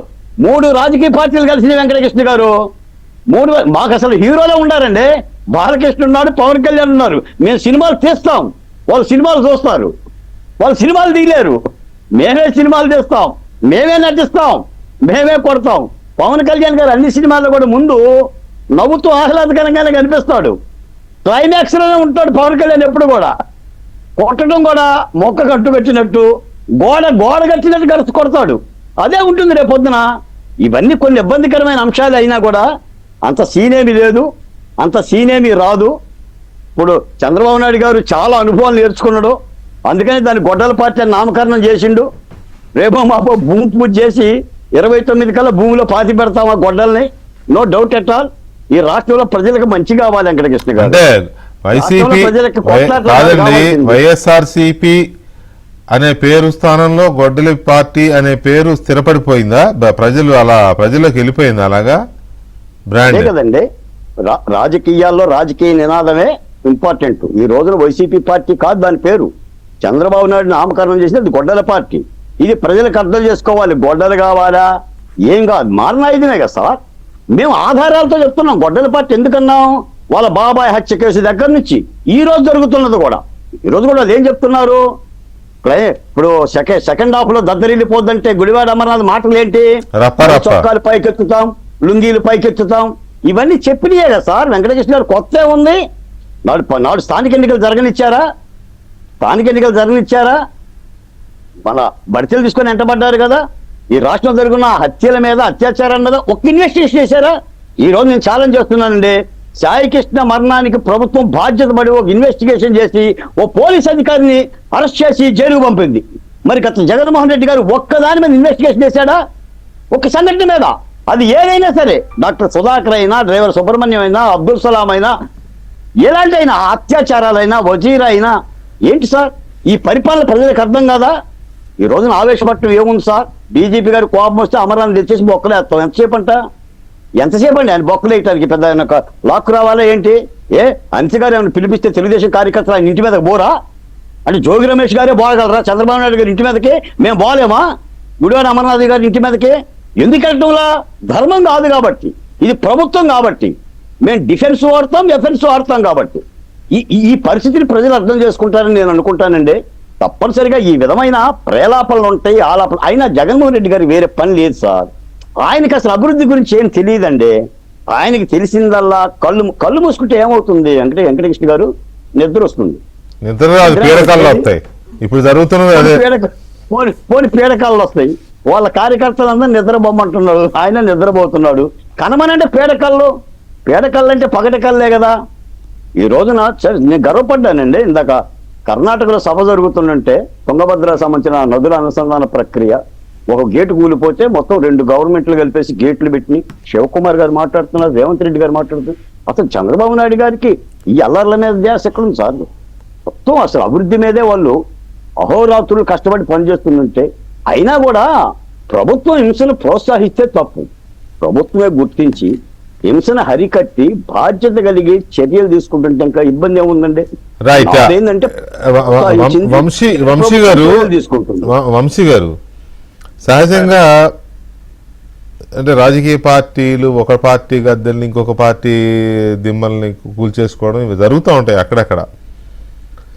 Communist పార్టీలు కూడా సిపిఎం దిమ్మల్ని సిపిఐ దిమ్మల్ని సిపిఎం కూల్చేసుకున్నారు, చంపుకున్నారు, జరిగినాయి, జరగవని అనను. కానీ అధికారంలో ఒక పార్టీ ఉన్నప్పుడు ఇంకొక పార్టీ వెళ్ళదు అంత తేలిగ్గా. పైగా రాజధాని నడిబొడ్డునే కదా పెనమలూరు అంటే. అక్కడ తెలుగుదేశం పార్టీ దిమ్మెను కూల్చేసే పరిస్థితి వచ్చింది అని అంటే ఇది ఒక ఇండికేషన్ కాదా? ఇప్పుడు అమర్నాథ్ అన్న మాటలకి, లేకపోతే ఈ దిమ్మెలు కూల్చేయడానికి, ఇటువంటి వాటికి దాన్ని ఇండికేషన్గా తీసుకోవద్దా సార్? ఇప్పుడు మనం ఇందాక నుంచి అనుకున్నట్లుగా ఎలాగైనా కానీ లా అండ్ ఆర్డర్ అనేటటువంటి దాన్ని డిస్టర్బ్ చేయాలి. సో ఒక్కొక్కరికి ఒక్కొక్క టాస్క్ ఇచ్చాడు జగన్మోహన్ రెడ్డి. అందులో కూడా ఆయన పేరు ఏదో దేవాపత్ని ఏదో పేరు సార్, ఆయన శివకుమార్ చక్రవర్తి ఏదో ఉంటుంది, చక్రవర్తి, దేవభక్తుడు చక్రవర్తి. ఆయన మొదటి నుండి కొద్దిగా ఉత్సాహవంతుడు, ఆవేశపరుడు, ఏదో జగన్మోహన్ రెడ్డి గారి కళల్లో పడాలని చెప్పి విశ్వ ప్రయత్నాలు చేసేటటువంటి వ్యక్తి. మరి ఈ రోజు ఏం ప్లాన్ చేశారో కానీ ఇక్కడ మన పెనంలూరులో ఉన్నటువంటి దిమ్మ కూల్చేయటం, ఆ తర్వాత అక్కడ మా వాళ్ళు భారీ సంఖ్యలో వెళ్తే మా ఎమ్మెల్యే బోడే ప్రసాద్ గారు చాలా సమన్వయంతో అక్కడ బిహేవ్ చేయటం. మామూలుగా అయితే అక్కడ గొడవలు జరిగిపోయాయి సార్. కొద్దిగా ఆవేశపరుడైనటువంటి మా ఎమ్మెల్యే గారు ఎవరన్నా వెళ్తే అక్కడ గొడవలు జరిగిపోయాయి. కానీ మా బోడే ప్రసాద్ గారు చాలా అక్కడ మా వాళ్ళని కంట్రోల్ చేయటం, వద్దు వాళ్ళు ఏదో ప్లాన్ గా చేస్తున్నారని చట్టపరంగా వెళ్ళటం, అతని మీద అప్పటికప్పుడు కంప్లైంట్ ఇవ్వటం, అతను అరెస్ట్ చేయటం, 41A నోటీసులు ఇవ్వటం. వారు అనుకున్నట్లుగా అక్కడ ఎవరు తెలుగుదేశం పార్టీ కార్యకర్తలు ఎవరు కూడా వారు చట్టాన్ని చేతిలోకి తీసుకోలేదు. ఇందాక సత్యమూర్తి గారు చెప్పారు, గుడివాడ అమర్నాథ్ గారు హోమ్ మినిస్టర్ గారిని ఏదో అనేయంగానే రాష్ట్ర వ్యాప్తంగా అల్లర్లు జరిగిపోవాలి, తద్వారా అల్లర్ల ద్వారా లా అండ్ ఆర్డర్ డిస్టర్బ్ చేయాలి. ఇక్కడ కూడా తెలుగుదేశం పార్టీ సెంటిమెంట్ ఏంటంటే 1983 నుంచి అక్కడ జెండా దిమ్మే ఉందంట సార్. అక్కడ ఆ జెండా దిమ్మెను పడేస్తే డెఫినెట్ గా ఇక్కడ ఉన్నటువంటి తెలుగుదేశం పార్టీ వారందరూ కూడా ఆవేశపడతారు, ఏదో ఒక గొడవ జరుగుతుంది, ఆ గొడవ ద్వారా తద్వారా ఏదో చేయొచ్చు మనం అని చెప్పేసి ఆలోచన. సార్ మీకు ఒక చిన్న ఉదాహరణ చెప్తాను, అంటే జరిగిన ఈ 10 days లో జరిగిన ఒక చిన్న విషయం చెప్తా. డిఎస్సి మీద చాలా రచ్చ చేశారు సార్. ఆ రచ్చ తర్వాత ఐఏఎస్ ప్రెస్ మీట్ల తర్వాత వైఎస్ఆర్ కాంగ్రెస్ పార్టీ వారంతా వచ్చి ఏమంటారంటే ఆ శాఖ మంత్రి లోకేష్ గారు సమాధానం చెప్పరేంటి అని చెప్పేసి దాదాపుగా ఆ పార్టీలో ఉన్నటువంటి మేజర్ నాయకులు, ముఖ్యమైన నాయకులు అందరూ కూడా అన్నారు. సరే లోకేష్ గారు సమాధానం చెప్పాల్సినటువంటి టైంలో ఆయన మాజీ ముఖ్యమంత్రి జగన్మోహన్ రెడ్డి గారి ఇంటి దగ్గరికి 200 మీటర్ల దూరంలో ఉన్నాను, మీకు సమాధానం కావాలని అడిగారు కదా, నేను ఎప్పటికైనా ఛాలెంజ్, మీరు రండి నేను సమాధానం చెప్తానని లోకేష్ గారు అంటే, మరి జగన్మోహన్ రెడ్డి గారు ఏం చేశారు సార్? ఆడవాళ్ళని పంపించాడు. అంతే, ఒక టాపిక్ వచ్చింది అని అంటే దాన్ని లాజికల్ గా ఎండ్ చేయడానికి ట్రై చేయరు, వేరే వాళ్ళ ఆన్సర్ వినడానికి ట్రై చేయరు. అక్కడ ఆ టాపిక్ డైవర్ట్ చేసేసి దానికంటే పెద్దది ఏదైనా వస్తే ఆ పాయింట్ తీసుకొని మళ్ళీ లా అండ్ ఆర్డర్ డిస్టర్బ్ చేయడానికి ట్రై చేస్తారు. ఆ డిఎస్సీది అయిపోయిన తర్వాత, అటర్ ఫ్లాప్ అయిన తర్వాత, ఆ తర్వాత ఈ Sai Krishna issue almost sort out అయిపోయింది. ఇక దీంతో మనకు ఉపయోగం లేదని అనుకున్నారు. మళ్ళీ గుడివాడ అమర్నాథ్ వచ్చేసి ఫస్ట్ హాఫ్ లో అయిపోయింది, మేము ఇంటర్వెల్ తర్వాత చూపిస్తామని అంటాం. ఈ రోజు ఈ దేవభక్తుని చక్రవర్తి గారు వచ్చేసి అక్కడ ఉన్నటువంటి జెండా దిమ్మెను కూల్చేయడం నిజంగా సెంటిమెంట్ సార్. అది మా నాయకుడు బోడే ప్రసాద్ గారు అక్కడ చాలా సమన్వయంతో ఆయన బిహేవ్ చేశారు. పార్టీ కార్యాలయం మీద దాడి చేసిన, పార్టీ జెండా దిమ్మెను కూల్చేసిన, బోత్ ఆర్ సేమ్. పెద్ద తేడా, బోత్ ఆర్ సేమ్. మరొక విషయం నేను ఇక్కడ చెప్పాలి సార్. ఇక్కడ ఇందాక పెద్దలు మన సత్యమూర్తి గారు అన్నట్లుగా ప్రభుత్వం మీద వీళ్ళు టార్గెట్ చేశారు, ప్రభుత్వమే ఇదంతా చేసింది అన్నట్లుగా వీళ్ళు బిహేవ్ చేశారు అనేటటువంటి ఏది ఈ సాయి కృష్ణ కేసులో ప్రభుత్వమే దోషి అని చెప్పి ఇప్పటికి కూడా పెద్ద పెద్ద నాయకులు వైఎస్ఆర్ కాంగ్రెస్ పార్టీలో వారు అంటున్నారు. అయితే నేను ఇక్కడ ఏమంటానంటే సార్, గతంలో మా నాయకులు చంద్రబాబు నాయుడు గారిని, లోకేష్ గారిని, పవన్ కళ్యాణ్ గారిని దూషించినటువంటి బోరుగడ్డ అనిల్నే మేము చట్టపరంగా శిక్షించాం అతను చేసిన తప్పులకి. వరరాజేంద్రారెడ్డి లాంటి సోషల్ సైకోల్నే మేము చట్టపరంగా శిక్షించాం, ఎక్కడ చట్టాన్ని చేతిలోకి తీసుకోవాలా. అలాంటిది ప్రభుత్వానికి ఏమాత్రం సంబంధం లేనటువంటి సాయి కృష్ణ విషయంలో మేము ఎందుకు, ఈ ప్రభుత్వం ఎలా ఇన్వాల్వ్ అయి ఉంటుందో ఒకసారి ఈ సోకాళ్ళు పెద్ద మనుషులందరూ కూడా చెప్పాలి. వీళ్ళు ఇప్పుడు ఇంకోటి ఏమంటా ఉన్నారంటే అసలు దీని వెనక లేదు ల్యాండ్ మాఫియాలు ఉన్నాయట, ఇప్పుడు కొత్తగా స్టార్ట్ చేశారు సార్. మళ్ళీ నాకు తెలిసి ఇవాళ రేపట్లో దీన్ని లేపుతారు. ల్యాండ్ మాఫియా ఉందట ఈ 23 ఏళ్ల సాయి కృష్ణ హత్య కేసులో ల్యాండ్ మాఫియా ఇన్వాల్వ్ అయ్యి ఉందని చెప్పేసి మళ్ళీ మొదలు పెట్టారు పేర్ని నాని గారు. ఆంధ్ర నయీంతో పోల్చారు, తెలంగాణలో ఉన్నటువంటి నయీం తోటి ఈ వ్యక్తిని సాయి కృష్ణను పోల్చాడు ఈ పేర్ని నాని. సో ఇంకా ఇంకా ఇంకా దీన్ని ఒకవేళ లేపాలని కాదు ప్రయత్నం. అంటే మరి నేను అంత డీప్ గా అది చూడలేదు. పేరు నాని గారు ఆ పోలిక ఎప్పుడన్నాడు? నిన్న చూశాను సార్, అన్నట్టున్నాడు. నేను మధ్యాహ్నం చూశాను. ఓకే ఓకే ఆంధ్ర ఇది టైం లాగా ఒకవేళ ఈ నిజంగానే తెలంగాణలో ఎన్కౌంటర్ అయిన నయీం లాగా ఇప్పుడు అక్కడ లాకప్ డెత్ అయిన సాయి కృష్ణ నయీం లాంటి పాత్ర పోషించి ల్యాండ్ మాఫియానే గనక మాఫియా భాగం అయితే అతను ఎవరి శిష్యుడు? దేవినేని అవినాష్కి ఫాలోవర్ అంట. మరి పేరు నాని గారు ఎవరిని టార్గెట్ చేస్తున్నాడు? దేవినేని అవినాష్ని టార్గెట్ చేస్తున్నాడు, అంతే కదా? ఇదే మాట అంటా ఉన్నాడు, ఆంధ్ర నయీం అంటే. అదే ఆంధ్ర నయీం అంటే ఆంధ్ర నయీం అయిన సాయి కృష్ణ ఎవరికి అనుచరుడుగా ఉన్నాడు? దేవినేని అవినాష్కి అనుచరుడుగా ఉన్నాడు. సింపుల్. పేరు నాని టార్గెటింగ్ దేవినేని అవినాష్. ఎందుకు టార్గెట్ చేస్తున్నారు అంటే మరి జగన్మోహన్ రెడ్డి గారు దేవినేని అవినాష్ నెక్స్ట్ ఎలక్షన్ లో గుడివాడ పంపిస్తాడనేమో, లేకపోతే బందర్ ఎంపీగా నిలబెడతాడనేమో, సంథింగ్స్ ఉండుంటాయి, అందుకని టార్గెట్ చేస్తున్నాడేమో. ఓకే, అది కాసేపు అలా పెడితే కిరణ్ గారు ఎందుకు సోషల్ మీడియాలో అంత ఇనాక్టివ్గా ఉన్నారు జనసేన సోషల్ మీడియా విభాగం? చాలా చాలా అగ్రెసివ్గా ఉంటారు కదా. ఇటువంటి వాటన్నిటిని ఎందుకు తిప్పికొట్టే ఇది జరగడం లేదు? సార్ మీరు అన్నమాట ఏకీభవిస్తాను సార్. గతంలో లాగా అగ్రెసివ్ గా అయితే ఈ మధ్య లేవు. కాకపోతే ఈ సాయి కృష్ణ ఇష్యూలో మాత్రం మా బాస్ ఎప్పుడైతే కాకినాడ వేదికగా అందరికీ చొరకలు అంటించారో ఖచ్చితంగా జనసేన సోషల్ మీడియా మళ్ళీ యాక్టివ్ అయిందని అయితే నేను చాలా బలంగా చెప్తాను సార్. ఎందుకంటే పవన్ కళ్యాణ్ గారి వ్యాఖ్యలకి, జనసేన పార్టీ వ్యాఖ్యలకి మీరు స్పందించొద్దు అని ఈ దొంగల ముఠా ఎప్పుడైతే మాట్లాడగలిగారంటే అలా ఆ స్టేజ్ దాకా తీసుకురాగలిగిందంటే జనసేన సోషల్ మీడియా సార్. గడిచిన 4-5 రోజులుగా విపరీతమైన డేటాతో చాలా చాలా హుందాగా వితౌట్ ఎనీ బ్యాడ్ లాంగ్వేజ్ మేమందరం వాళ్ళని తిప్పికొట్టడం జరిగింది. వాళ్ళ దగ్గర సమాధానం లేక, తిరిగి చెప్పడానికి సమాధానం లేక, ఇప్పుడు మేము నిజాలు చెప్తే చాలు, కానీ వాళ్ళు మా మీద బురద జల్లాలంటే ఎక్కడ లేని కట్టుకథలు, ఎక్కడ లేని అబద్ధాలు ఎన్ని చెప్పాల్సిన అవసరం ఉంటుంది.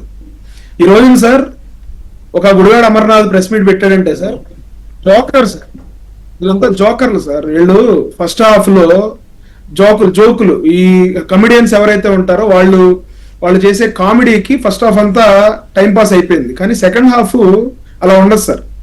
సెకండ్ హాఫ్ అలా ఉండదు. ఖచ్చితంగా కూటమి ప్రభుత్వం వీళ్ళ మీద యాక్షన్ తీసుకునే పరిస్థితి ఉంటుంది. అదేవిధంగా ఈ రోజున జగన్మోహన్ రెడ్డి గారు బయటకు వస్తే సార్ జనాలు రావట్లేదు సార్. జగన్మోహన్ రెడ్డి గారు వాడే స్ట్రాటజీ ఏంటంటే జనాలు రాక వీళ్ళ జనాలను తోలుకొచ్చే నాయకులు పట్టించుకోక చౌరస్తాలో ఆపుతా ఉన్నారు సార్ ఆయన కాన్వాయ్ని. 4 రోడ్లు జంక్షన్ లో కాన్వాయ్ ఆపేసి తద్వారా ట్రాఫిక్ జామ్ అయితే దాన్ని జగన్మోహన్ రెడ్డి గారికి వచ్చిన జనంలాగా జగన్మోహన్ రెడ్డి గారి కోసం ఎగబడుతున్నారు జనం అన్నట్టుగా కెమెరా యాంగిల్స్ లో ఫొటోస్ తీసి వీళ్ళు ఈ రోజున పబ్లిసిటీ చేసుకునే పరిస్థితి. ఆఖరికి జగన్మోహన్ రెడ్డి గారు ఎలాంటి పరిస్థితిలోకి వచ్చేసారంటే మొన్న రంపచోడవరం నియోజకవర్గం కార్యకర్తల మీటింగ్ లో కూడా ఆయన ఆఖరి రాగం పాడేశాడు. నా వల్ల కావట్లేదు పార్టీని నడిపించటం, పోరాటాలు చేయడం నా వల్ల కావట్లేదు, ధర్నాలు రాస్తారోకోలు చేయడం నా వల్ల కావట్లేదు, ఈ పార్టీని నడిపించాలంటే మీ చేతుల్లో పెట్టేస్తా ఉన్నాను అని చెప్పి ఆయన ఆఖరి రాగం పాడేసి కార్యకర్తల మీద భారం మోపేశాడు. ఈ సందర్భంగా నేను చెప్పేది ఏంటంటే సార్, పిచ్చోడి చేతిలో రాయి అని ఇందాక చెప్పుకున్నాం కదా సార్, పిచ్చోడి చేతిలో రాయి వర్సెస్ ఒక అద్దాల మేడ అని. ఇవన్నీ కూడా సమసిపోవాలంటే, మన రాష్ట్రం బాగుపడాలంటే, మనం అద్దాల మేడలాగా కట్టుకుంటున్న మన అభివృద్ధిని, మన రాష్ట్ర భవిష్యత్తుని మనం కాపాడుకోవాలంటే పిచ్చోడి చేతిలో రాయి లాక్కుని పిచ్చోడిని మెంటల్ హాస్పిటల్లో జాయిన్ చేయాల్సిన అవసరం ఉంది సార్. లేకపోతే వీళ్ళు ఇట్లాగే రోజుకొక ఇష్యూతో, రోజుకొక అంశంతో, రోజుకొక సమస్యతో కూటమి ప్రభుత్వం మీద బురద జల్లాలని చూస్తూ ఉంటారు. దాన్ని మనం ఆ బురదని కడుక్కునే కార్యక్రమంలో, కడుక్కునే ప్రాసెస్ లో వెనుకబాటు, ఈ అభివృద్ధి కూడా కుంటుపడే పరిస్థితి ఉంటది. కాబట్టి ఖచ్చితంగా కూటమి ప్రభుత్వం వీళ్ళ మీద కొంచెం అగ్రెసివ్ గానే సెకండ్ హాఫ్ లో దృష్టి పెట్టాలని నేను గౌరవ ముఖ్యమంత్రి గారిని, గౌరవ ఉప ముఖ్యమంత్రి అదే ఇప్పుడు ఇందాక సత్యమూర్తి గారన్నా, బాలకోటయ్య గారన్నా, లేకపోతే ఇప్పుడు మీరన్నా కూడా సెకండ్ హాఫ్ లో దద్దరిల్లడం పక్క, కానీ ఎవరికి దద్దరిల్లుతుంది అనేది చూడాలి, తెరపైనే చూడాలేమో ఒకటి. రెండోది సత్యమూర్తి గారు ఫైనల్గా ఒక ఇది జగన్మోహన్ రెడ్డి గారు రిపీటెడ్గా అంటున్నాడు, ఏముంది కళ్ళు మూసి తెరిచేలోపు అయిపోద్ది 5 ఏళ్ళని. ఒక మనిషి ఏదైనా బలంగా ఒక మాట అంటున్నాడంటే దానికి భిన్నమైన అభిప్రాయం లోపల ఉన్నట్లే సైకాలజీ శాస్త్రం ప్రకారం. ముఖ్యంగా జగన్మోహన్ రెడ్డికి అయితే అంతే. సైకాలజీ ఎవరికైనా, నేను కోపం వస్తే నన్ను తట్టుకోలేరని ఎవడన్నా పదే అంటున్నాడంటే ఏమీ చేయలేడని అర్థం. అంతే సైకాలజీ అది చెప్తుంది సైంటిఫిక్ గానే. సో వీళ్ళకి కళ్ళు మూసుకుంటే 5 ఏళ్ళు అది పూర్తవడం తెలియదు, కానీ కళ్ళు మూసుకుంటే పీడకళ్ళు వస్తున్నాయేమో, అందుకనే పగలు ఇలాంటి ఈ డైలాగులు వస్తున్నాయేమో అని అనిపించట్లా? వీళ్ళు ఏదైనా ఒక స్ట్రాటజీ వేసినప్పుడు సక్సెస్ అయితే పొలిటికల్ పార్టీ దాన్ని ఆ సక్సెస్ని ఎగ్జిబిట్ చేస్తుంది. మీరు జగన్మోహన్ రెడ్డి ప్రతిపక్షం అంటే అధికారం కోల్పోయిన తర్వాత మీరు ఆయన తీసుకున్న విషయాల్లో ఏ ఒక్కటైనా సక్సెస్ అయినట్టు మీరేమన్నా గమనించారా? అన్ని ఫెయిల్ అక్కడికి వెళ్ళి రివర్స్ ఇది చేసుకుని రావడం. మొత్తం అన్ని ఆస్పెక్ట్స్ లో కూడా జగన్మోహన్ రెడ్డి టేకప్ చేసిన విషయాలన్నీ ఫెయిల్ అయిపోయినాయి. మిర్చి మార్కెట్కి వెళ్తే ఎవరు రమ్మన్నాడని రైతులే తిరగబడ్డారు. రైతులే మ్యాంగో మార్కెట్కి వెళ్తే రైతులే అడిగారు, ఎందుకు వచ్చావు, నీ మూలంగా మేము నష్టపోయామని. అక్కడికి ఎక్కడికో వెళ్తే ఒక అతను జీప్ కింద పెట్టి చచ్చిపోయి అది రివర్స్ అయింది. ఫీజు బోర్ అన్నాడు, అది రివర్స్ అయింది. నీకు మెడికల్ కాలేజీ ఇష్యూ అన్నాడు, అది రివర్స్ అయింది. అసలు గవర్నమెంట్ వచ్చిన 17 రోజులకే ఢిల్లీ వెళ్ళి ల్యాండ్ ఆర్డర్ లేదు, రాలే పిలిస్తే 36 మంది చచ్చిపోయారు అన్నాడు. ఆ లిస్ట్ ఇప్పటి వరకు ఇవ్వలేదు. ప్రతి ఆస్పెక్ట్ లో కూడా లేటెస్ట్ జగన్మోహన్ రెడ్డి ఫెయిల్యూర్ ఎక్కడ కనిపించింది అంటే, ప్రస్ఫుటంగా కనిపించింది ఏంటి అంటే ఈ డిఎస్సి నియామకాల మీద. ఇట్ ఈస్ నిజంగా డిఎస్సి రాసిన అభ్యర్థులందరూ పాస్ అయ్యారు, అది పట్టుకున్న జగన్మోహన్ రెడ్డి ఫెయిల్ అయ్యాడు. ఎంత దారుణంగా ఫెయిల్ అయ్యాడు అంటే, జగన్మోహన్ రెడ్డి చెప్పేవి అన్ని అబద్ధాలే అని ప్రజలందరూ కన్ఫర్మ్ చేసుకునేలాగా ఫెయిల్ అయ్యాడు. డిఎస్సి ఫెయిల్ అయింది. ఇప్పుడు ఈ సాయికృష్ణ విషయంలో కూడా ఎంత రాంగ్ డైరెక్షన్లో వెళ్ళాడు అంటే, స్టార్టింగే క్యాస్ట్ యాంగిల్ ఎత్తుకొని ఈ రోజున ఏం చెప్తున్నాడు, ఈ పేరుని నాని గుడివాడమన్నాడు వీళ్ళందరూ ఏం చెప్తారు, సీఎం వచ్చి క్యాస్ట్ యాంగిల్లోకి తీసుకెళ్ళాడని చెప్తున్నారు. సీఎం వచ్చి క్యాస్ట్ యాంగిల్లోకి తీసుకెళ్ళాడా? క్యాస్ట్ యాంగిల్లో తీసుకెళ్ళింది నువ్వు. అక్కడ అతన్ని మీరు వెంకటేశ్వర గారు, మీరు తెనాలి ఐతానగరు ఇది మళ్ళీ రెండు ఒకసారి చూసుకుంటే, చిన్నపిల్లాడు గంజా అమ్ముతాడు తప్పేంటి అని చెప్పి ఐతానగర్ కేసులో అన్నాడు. ఇక్కడికి వచ్చి పిల్లాడు మర్డర్ చేస్తాడు, రేపు చేస్తాడు, తప్పేంటి అంటే తప్పులు చేస్తారు. తెలుసో తెలియకో మర్డర్ చేస్తే ఆ మర్డర్ చేసిన వ్యక్తి ఎవరు? అతను దేవినేని అవినాష్ మనిషే. అతని ఇంటి పేరేంటి? మ్యాడ్ నవీన్ రెడ్డి. ఇంటి పేరు మ్యాడ్ నవీన్ రెడ్డి. అంటే వాళ్ళు పెట్టుకొని పేర్లు అనమాట. ఇతను ఈ సాయి కృష్ణ అనే అతన్ని చంపేస్తే పిల్లలు ఏదో ఆటలాడుకొని చంపుకుంటారా అన్నట్టు మాట్లాడుతూ ఉంటే ఎంత కాన్సెప్చువల్ రాంగ్ ఉన్నదండి. జగన్మోహన్ రెడ్డి టేకప్ చేసే ఇష్యూస్లో ఎంత దారుణంగా ఫెయిల్ అవుతున్నాడు అంటే, జగన్మోహన్ రెడ్డికి ఇష్యూస్ టేకప్ చేయటం చేత కావట్లేదా? అసలు ఇష్యూస్ లేవా? గవర్నమెంట్ దగ్గర ఇష్యూస్ లేవు. ఇష్యూస్ లేకుండా ఉండవు. ప్రభుత్వం అన్న తర్వాత ఎంత మంచి ప్రభుత్వమైనా కొన్ని తప్పుడు అడుగులు పడుతూనే ఉంటాయి. ఇప్పుడు ఫీజు రియంబర్స్మెంట్ అనో, ఆరోగ్యశ్రీ అనో, లేకపోతే నిజానికి ఇప్పుడు ఈ సాయికృష్ణ ఇష్యూను కూడా నిజమైన ప్రతిపక్ష పార్టీగా వాళ్ళు లాకప్ డెత్ అనే యాంగిలే తీసుకోవాలి. ఎగ్జాక్ట్లీ. లాకప్ డెత్ అయితే బ్యానర్ ఏంటి? ఫస్ట్ రోజు కాపు యువకుడి లాకప్ డెత్. అరే ఇదే కాపు యువకుడిని వెంకటకృష్ణ గారు 2025 డిసెంబరు 9వ తారీఖు పేపర్లో ఇదే కాపు యువకుడిని రౌడీ షీటర్ అని సాక్షి రాసింది. మరి అది కాబట్టి అవకాశానికి అనుకూలంగా రాస్తే ప్రజలు స్పందించరు, ఇలాగే ఉంటుంది. జగన్మోహన్ రెడ్డి గారు ఆ చిన్న లాజిక్ ఎలా మిస్ అవుతున్నాడో. ఎనీవే వాళ్ళ మాటలు చూస్తుంటే మాత్రం సంథింగ్ వాళ్ళు ఒక టాస్క్ ఏదో పెట్టుకున్నట్టున్నారు. ఇక దద్దరిల్లేలాగా చెయ్యాలి అనేదో ఇచ్చినట్టున్నాడు, వీళ్ళకి ఒక గైడ్, ఒక డైరెక్షన్ ఇచ్చినట్టున్నాడు. కొంచెం ప్రభుత్వం కొంచెం విజిలెంట్గా ఉండి అక్కడ ముందుగానే ఇది చేసుకుంటే బెటర్ ఏమో. ప్రభుత్వానికి తెలియదని కాదు, కానీ అలా అనిపిస్తుంది కాబట్టి చెప్పాల్సి వస్తుంది. Thank you very much Satyamurthy గారు, బాలకోటయ్య గారు, అలాగే వంశీకృష్ణ గారు అండ్ కిరణ్ గారు. థ్యాంక్ యూ వెరీ మచ్ అండి. ఇది వాటి